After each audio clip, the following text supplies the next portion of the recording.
les véritables questions d'urgence quoi par rapport ak liy xew yëpp on nous ramène à ce genre de choses parce que quand tu regardes ce qui se passe au Mali coow li nag bëri na ci mais il faut comprendre que le problème du Mali ce n'est pas un problème d'un seul État dafa nekk un problème boo xamante ni c'est un problème de région maanaam gis nga coow li ñuy wax au Sahel boo xoolee ci ni mu jugee nan la nekkee di prendre en place parce que qu'est-ce qui se passe au Mali il y a des attaques terroristes yooyu ñoom nee nañ dañoo bëgg am un état indépendant ci biir Mali boobu am territoire boo xam ne ñoo ko moomal seen bopp mooy le front de libération Azawad bi ñoom depuis 2012 foofu la affaire bi commencé 2012 ci la ñu commencé seen rébellion touareg yi ba ñu commencé seen rébellion touareg yi ñu ne ñoom ils veulent un état indépendantiste ci biir Mali boobu ci la am opération Serval bi boo xamante ne français yi ñoom ñoo ko mettre en place depuis 2012 il n'y a pas une situation boo xam ne mën nañ jàpp ni c'est une situation bu stable au Mali ndax lan ces attaques terroristes là ci biir sous-région boobu am na yeneen ak yeneen yoo xamante ni mu ngi nekk di ci xew à travers coup d'état wu Assimi Goïta bi politique bi nga xamante ni le Mali ñu ngi nekk di ko mettre en place ci biir politique boobu il y a le remplacement de l'hégémonie française par peut-être groupe Russie lu ñuy wax les groupes Wagner ak ñeneen donc Mali c'est un enjeu stratégique par rapport à la sous-région lan moo tax ñun nag ça doit nous interpeller ñun Sénégalais et au-delà du Sénégal la CEDEAO pourquoi ça doit nous interpeller le problème du Mali ce n'est pas un problème de bloc d'accord il y a un enjeu sécuritaire et l'enjeu sécuritaire il est partagé par tous les États africains parce que si le Mali est touché le Sénégal n'est pas épargné dans l'avenir lan moo tax mais parce qu'on est lié par la zone géographique par nos frontières et ñun li gars yi di wax naan le Sénégal est entouré par une ceinture de feu ci lan Mali c'est un régime militaire Burkina c'est un régime militaire Guinée c'est un régime militaire Gambie mënoo fa wax benn stabilité donc ñun Sénégal on doit être interpellé par ces questions-là interpellé comment nan la CEDEAO di liggéeyee ci lii parce que le problème sécuritaire waruñ ko defee une histoire de bloc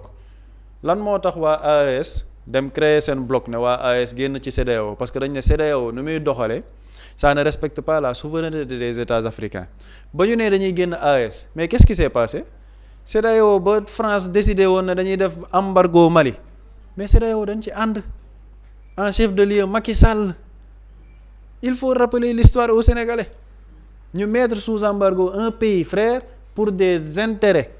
français ci loo xamante ne mën na am des enjeux sécuritaires yoo xam ne daf ñuy laal ñun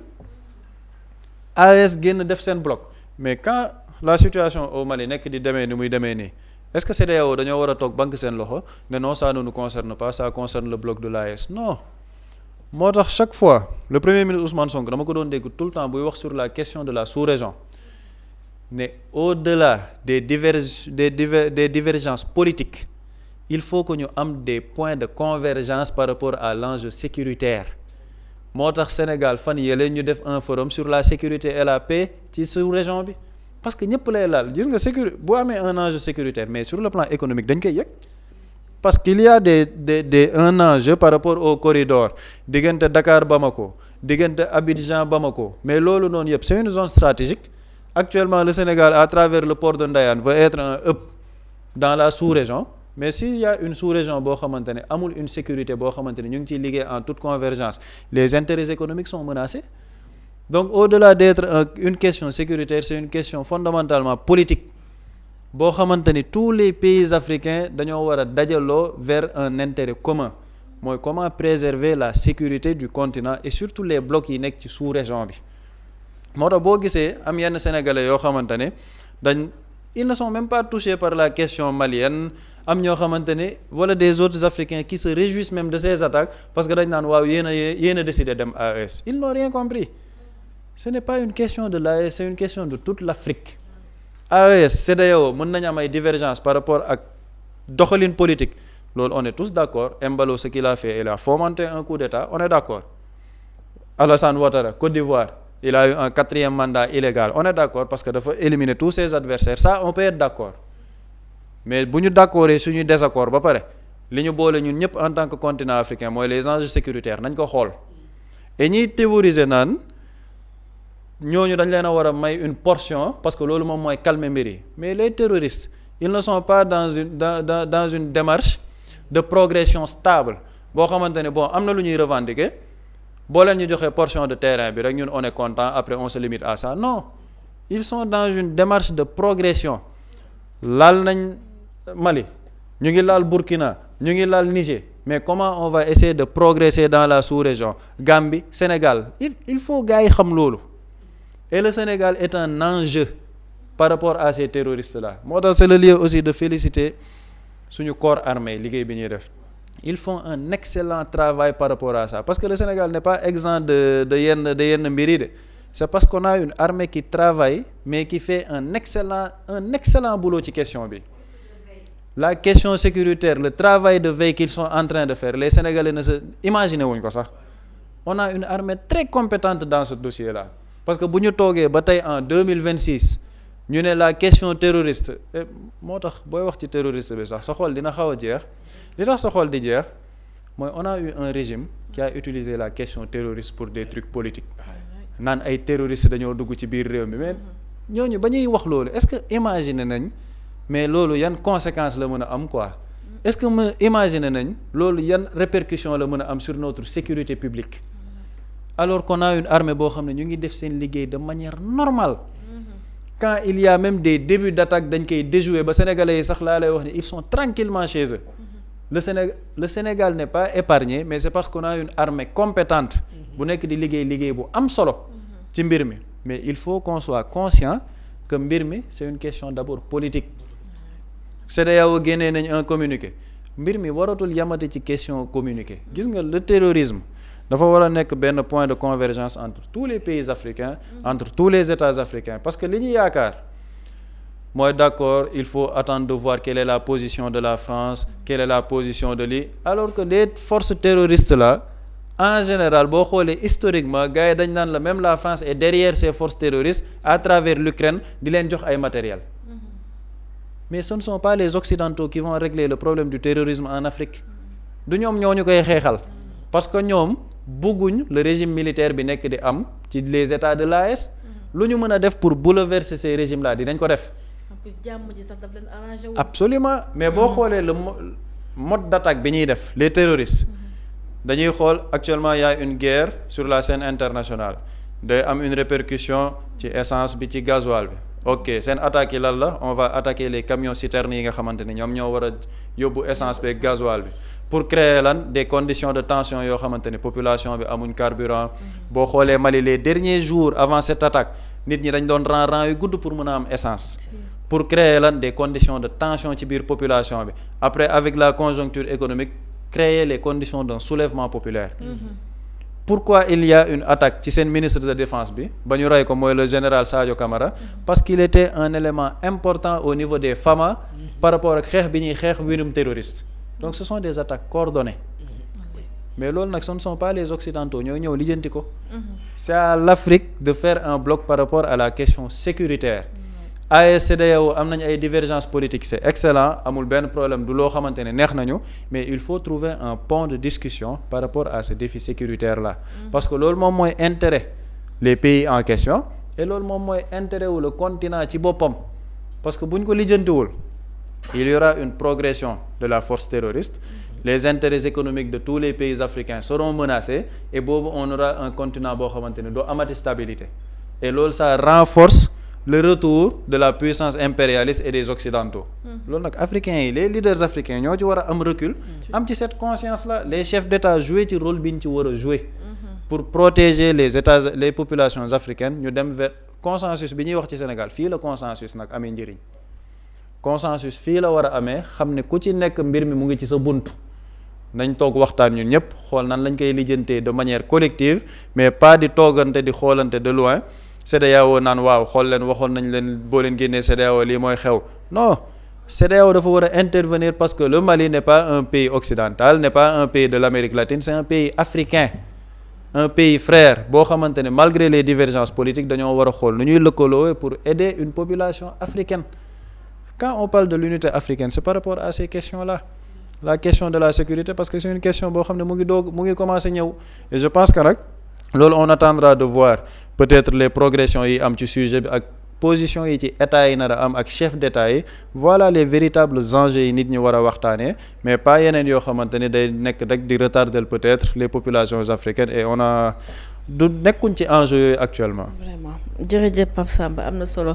buri ba tey ci mbirum Mali boobu est-ce que le Mali aussi n'est pas laissé en rade à part ses pays frères yu ci mel ni yu nekk CEDEAO bi ndaxte à chaque fois bu dara amee au lieu ñu taxawaay ba ñu war a taxawee tout le temps dañuy faussé. mais am na ci part de responsabilité boo xoolee c'est des pays yoo xamante ne nii à un moment donné parce que cooli lan la. et éclatement wu CEDEAO je parlais pas d'éclatement avec pays ku ne mais bu ñu jëlee yenn ci ay pays yu ci mel ni Mali le Burkina ber seen langue bopp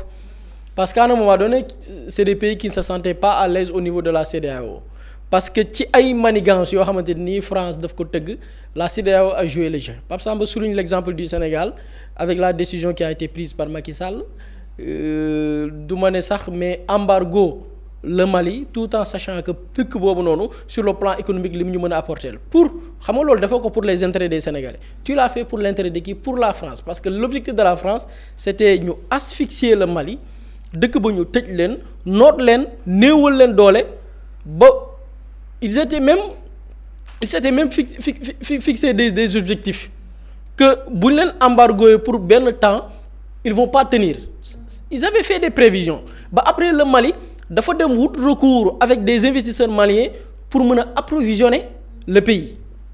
si vous vous rappelez à cette époque il y avait des investisseurs des hommes d'affaires maliens yu boole seeni doole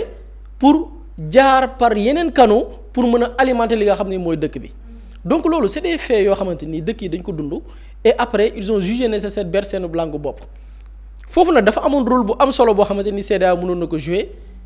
muy li ñu naan njaboot kenn du ko ba ci suñu nekkin sax dañ naan njaboot kenn du ko beddi kenn du ko bàyyi kenn du ko jàllax mais da ngay fexe ba ñu ànd booloo ci li nga xam ne moom la ñuy def mais malheureusement la CEDEAO ni ko ñëpp analyser c'est toujours la CEDEAO de la France c'est toujours la CEDEAO boo xamante ne nii tey dafay nekk dans l'arbinisme boo xamante ne nii li naan France bu sëqatee ñu ne toxo tey lan moo xew da ngay gis parfois certains manipulateurs qui disent oui lii moo tax il faut faire très attention avec le discours très radical anti-français déjà bi fi parce que ñu ci bari gis naa depuis semaine bi week-end bi ñu def la corrélation entre li ñu fa jëlee les bases militaires françaises ak la situation actuelle mais la France moo créé situation boobu noonu et bu ma nee la France moo créé la situation muy la crise malienne démarré wul avec bi fa base militaire française yi jugee la crise malienne démarré wul bi ñi nga xamante ni les Touaregs commencé nañ jug d'autres forces yi nga xamante ni Al-Qaïda commencé samp seeni base y avait un processus très clair parce que dama déglu benn théorie boo xamante ni Babacar Justin Ndiaye moo ko théorisé woon muy la France l'Occident a deux stratégies dans un pays amul noonu ay intérêt la am amul xarit ay intérêt la am dans un pays l'Occident dafay essayer alimenter su amee un pouvoir bu ko favorable dina fexe ba relation ba tax mais de l'autre côté dina fexe ba les forces yoo xam ne mën nañ déstabiliser dëkk ba mu fexe tamit ba relation ba tax mooy parfois dans des pays yi nga xam dafa am rébellion mu leneen ni ces rebelles amuñu ay armes jaaree la ko par les voies légales mais doo xam armes yi fu muy jógee mais c'est l'Occident qui est derrière am ay fournisseurs parce que l'Occident dans sa stratégie dina fexe ba neex l'état bi nga xam ne moo ko favorable mais fexe ba neex ñi nga xamante ni mooy les groupes rebelles au cas où tey bu état bi demee ba am une politique boo xamante ni nii politique d'autonomisation lay nekk mu activer la rébellion la France a toujours procédé de cette manière tey Pape Samba dafa junj ne fa nga remonter ci lan moo jur guerre bi du mbiru diine d'abord et loolu il faut que mu clair c'est des bandits c'est des voyous déguisés en djihadistes alors que jihad ni ñu ko diine jàngalee sax du jël loolu dépassé nañ ko yonent bi dafa jàngale yonent bi mu ñëwee jihad ci ni mu ko bi jàmm amee yonent bi dem na sax bay saafoontoog ay noonam loolu sama genre yi gàtt xam-xam sax ci wàllum diine yonent bi dem na ba xam ni am na ay naafiq yi bokk ci ñoom pourtant reyu leen dafa cohabiter ak ñoom ba am lu mu bëgg parce que dafa jàpp ne jihad bi njëkk sax léegi mooy xeex ak sa bakkan sa nafs kon ñi mbubboo tey jihadisme jël ay armes man li ma gën a métti mooy la disparition de Sadio Camara parce qu'en dehors li mu représenté woon dans la lutte contre le terrorisme mais il faisait partie des hommes fidèles de Assimi Goïta parce que tout le monde sait que dans ce genre de transition là il y a toujours des traîtres au sein même de ceux qui incarnent li nga xamante ni mooy dëkk ba mais s'il y a des hommes de confiance et moo tax Pape Samba dafa wax lu am solo muy des attaques très bien coordonnées on cible les hommes de confiance on cible les personnes yi nga xam ne ils ont occupé des postes vraiment très stratégiques pour faagaagal leen après ñu procéder ou bien évoluer mais tey quand on parle de la France et quand on parle de français dañ fi jógee mais li xew Mali mais c'est la France et lan moo tax loolu da ngay remonter depuis la crise libyenne parce que la crise libyenne c'était quoi ak lan moo ko créé y avait Kadhafi qui avait vraiment amoon un projet pour fexe tey ba li ñu réussir au niveau des pays certains pays yi nga xamante ni c'est des pays arabes ñu fexe ba Afrique créer benn consensus boo xamante ni on aura notre banque nos ressources ñu fexe ba exploiter ko suñuy bopp fexe ba l'État li ñuy wooyee les États-Unis d'Afrique même bu fekkee du nekk comme les États-Unis d'Amérique bi nga xam ne on aura un seul président mais en termes de coopération en termes de connexion entre les pays sur la voie routière ñu fexe ba mu am cette connexion fluide pour ñu amandoo benn développement économique boo xam ne c'est très bien coordonné qu'on ait des marchés en commun c'était ça l'enjeu et loolu bu altu woon lan mooy am on va avoir nos champions locaux on va avoir des industries fortes on va avoir des entreprises locales yoo xamante ni du ñu soxla l'Occident ci la France defee li muy def ak Nicolas Sarkozy ci la l'Occident créé li muy créé léegi la crise libyenne qu'est-ce qu'il a créé mais le nord malien dañ ko fragiliser doté des groupes rebelles ay armes ci nord ba la ñu commencé mais di progresser moo tax Pape Samba aspect bi mu junj c'est des gens yoo xam ne yemuñu ci benn territoire de l'objectif mooy fexe ba ñun li ñu moom ñu téer ko ŋankal ko seen bopp combien de fois bi fa ñuy wax naan les bases françaises mais les bases françaises lañ fa yàgg bi ñu fa yàgg moo créé crise bi dem ba évoluer nii tey nuy tetee li nga xamante ni mooy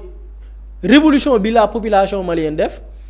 mais la France devait gagner du terrain parce que qu'est-ce qu'ils ont fait depuis cette époque bi ñu commencé ne dañuy xeex la rébellion avec après la crise libyenne bi ñu amee des alertes que les groupes terroristes ñi ngi évoluer mais la France dafa jëloon les soldats maliens yi ngay dégg nii ñi nekkoon au front mais ils étaient pas autonomes c'est-à-dire que dans le théâtre des opérations France daf leen wutaloon des limites il y a des zones yoo xam ne ñoom mënatuñ fa woon accéder l'autre là damay fàtte nu mu tudd tur bi réer na ma peut-être dina ma revenir ils ont expliqué que les Français à un moment donné bi ñu fa nekkee woon dañu interdiroon ki nga xamante ni nii ou bien les soldats maliens di survoler xam nga Pape Samba mi ngi wax liggéey bu am solo bi suñu soldats yi def mais les soldats maliens demoon nañ ba bëgg di survoler certaines zones yi nga xam ne jàpp nañ les terroristes ñi ngi fa ne français yi dañ leen ko tere c'est-à-dire que bu ñu demee ba am tànk bay teg ay jéego c'est grâce c'est à cause de la France c'est par la complicité de la France léegi tey lan moo nekk di xew li nekk di xew mooy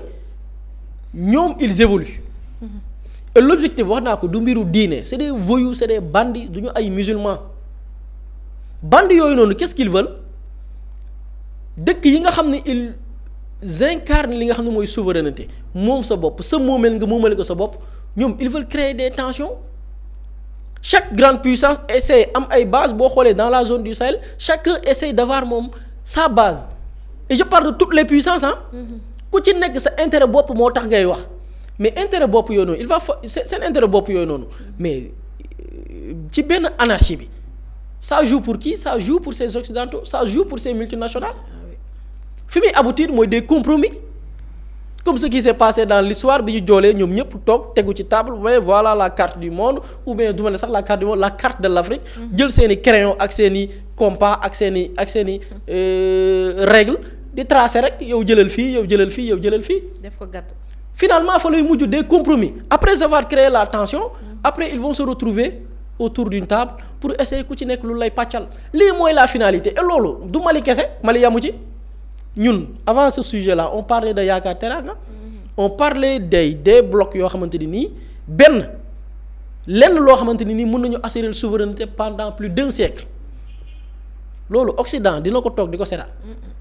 cela veut dire quoi après le Mali ils vont essayer dem vers la conquête c'est des gens qui progressent et progression boobu ñu def dama ne Sénégal est beaucoup plus stratégique que Mali Dakar est beaucoup plus stratégique que Mali cela veut dire quoi toog naan sama yoon nekku ci moo tax bu ma gisee ay opposants xam nga le premier ministre amoon na benn époque mu def des tournées opposants yooyu nañu génn tey wax qu'est-ce qu'ils ont dit Ousmane Sonko warul dem di seeti ay dëkk yoo xamante ne nii pouvoir bi ñu ko jiite c'est des militaires. des putschistes.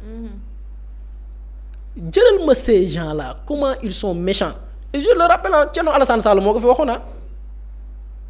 c'est-à-dire que yow bañ nga sa réew bañ boo xamante ne nii des pays yi nga xam ne on doit coopérer pour boole suñuy doole pour que liñ naan sa këru dëkkandoo gis nga buy tàkk nga toog di ko xeeb sa kaw lay jëm. au lieu que ñu coopérer une coopération militaire bien coordonnée comme ñoom ni ñuy defee des attaques coordonnées ñu xool xam ni lay xew fële faaw ñu xeex ko pour mu bañ a yegg si ci ñun mais des gens disent que non ñu Sénégal nañu toog suñu ruq noonu ak dëkk yooyu noonu dëkk yooyu bu tàkkee nga yaakaar ne ñun dinañ ci mucc ñi voilà le type d'opposants yi ñu am ci réew mi lii nag li mu ñuy interpeller mooy il faut qu'on parle il faut que dëkk yëpp àndandoo nekk benn tey le Mali le Burkina Faso mais tous les pays ñu ànd nekk benn pour que ñu boole suñuy forces de défense et de sécurité parce que Pape Samba wax na ko c'est des gens yoo xamante ni nii ils sont soutenus dotés boo xoolee saa yi ñuy jëfandikoo man am na ku ma wanoon benn boroom xam-xam sax benn attaque bu ñu defoon ci benn village malien boo xamante ni sorewul Sénégal mais gis nga bi gars yi riposté ba ñu fekk des armes yoo xamante ni nii terroristes yi ñoo ko yoroon mais y avait des drones yoo xamante ni nii dañu am des munitions terroristes yi yooyu ñuy utiliser drones yi iraniens yi di utiliser bu ñuy riposter contre l'Israël terroristes yi yooyu la ñu yor des drones dotés de munitions la ñu yor di cibler ay dëkk moo tax Pape Samba quand il parle de notre armée ils sont en train de faire mais vraiment liggéey bu extraordinaire ci veille ci riposte ci anticipation en termes de renseignement c'est des questions de sécurité d'État peut-être boo ci wax sax da ngay xam loo ci yem mais liggéey bi ñuy def c'est un travail titanesque terroristes yi ils ont des moyens léegi moyens yooyu nag est-ce que benn réew mën na ko xeex benn réew mënu ko xeex il faut qu'il y ait des communautés ou bien une communauté et tey dama jàpp ni le Sénégal boo xoolee amoon na lu mu ci mën a jouer mais comme je l'ai dit il y a des ennemis dans notre pays te bi suñu premier ministre commencé dem vers ces pays parce que xam na ni li naan xeeb daay mu ñëw lakk sa kër moo ñu nar a daal des opposants ici nee nañu war a fa dem ñooñu yaakaar ils sont bien ñooñu ils jouent contre nous dañu bëgg dëkk bi nekk ci fitna parce que ñoom jàpp nañ ni fitna boobu da leen di profiter yàlla xam du leen profiter du la profiter du profiter sa njaboot soxor ak bon moo leen jàpp maintenant nag il va falloir que ñun ñu jàpp naa ne le Sénégal n'est pas un petit pays sur le plan géographique c'est un petit pays mais ci envergure ci dayo ci positionnement géographique ci li ko grande puissance yi tegee bët par rapport ak sa position surtout Dakar on a notre mot à dire tey on a une influence boo xamante ni nii war nañ ko mën a exercer ou bien loo xamante ni war nañ ko mën a dox ci tànk pour que qu'on ait des forces vraiment coordonnées qu'on ait vraiment benn CEDEAO boo xam ne daf ñuy parce que le cadre existe déjà lan moo xew mooy qu'on ait une génération mais pourriture yi fa nekk di jouer pour la France mais qu'on les dégage ñi nga xamante ni nii bokk nañ am même objectif en commun ñu ànd booloo pour que tout ce qui est menace tout ce qui est attaque yoo xamante ni nii ëllëg réew mën na ko subir ñu teel ci anticiper boore suñuy doole et je pense que on peut le faire et y a la volonté qui est là et espérons que vraiment liñ ciy ragal du am mais aussi jàmm xew Mali quoi jàmm xew Mali parce que ces gens là ay wut benn zone nii toog fa nii intéressé wu la di ils évoluent ils sont vers la conquête la zone du Sahel y compris le Sénégal mi ngi ci biir foofu yëpp la ñu bëgg a conquérir bu ñu paree fii ils évoluent ñi ngi mais autant lan lañ doon wax Nord Mali lañ doon wax yaakaar ni mbir mi ci benn zone la yem mais ñi ngi gis ne ñi ngi évoluer ñi ngi avancer ñi ngi vers la conquête kon ñooñu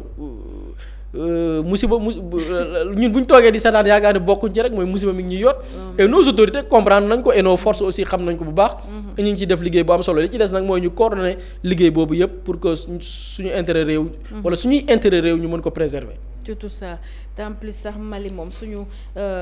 pays bi nga xamante ni en matière de coopération ak li nga xamante ni ak ay jëflante ci wàllum ay yu bëri defe naa Mali moom zone ba stratégique la donc du coup foo ñu koy bàyyi xel bu baax a baax dafa mel ñu cëre woon te waxtu dafa jeex tàkk Pape Samba bàyyi rek nga daal di tàggoo